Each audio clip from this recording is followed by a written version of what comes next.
अस्सलाम वालेकुम दोस्तों, देख सकते हैं मैसी 204 ट्रैक्टर है।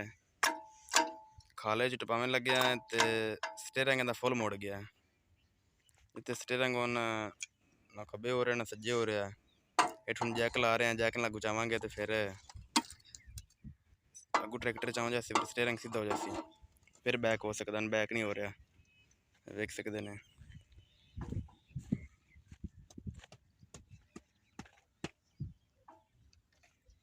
ट्रैक्टर के टायर ही बहुत माड़े हैं।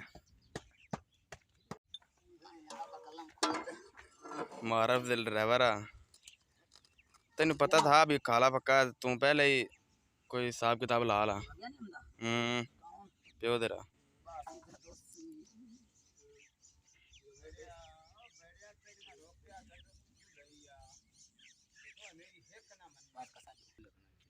काट लेने की हो गए फिर और निकल तो जाना चाक सब संभले इससे इतबार ने कदम आप अपना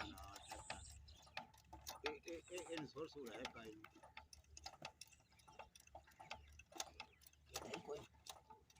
टाइम ही जाया के पत्थर और जाए साहब इतना पाद पत्थर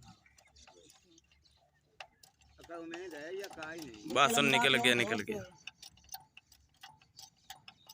जैकन लागू चाह देता है। नहीं स्टैंड सीधा करा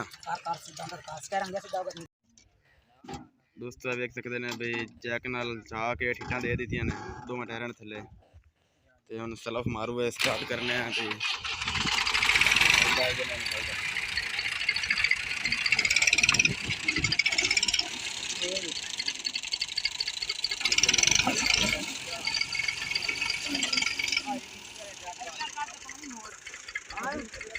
इतना काट बात बाकी आशा पहले काट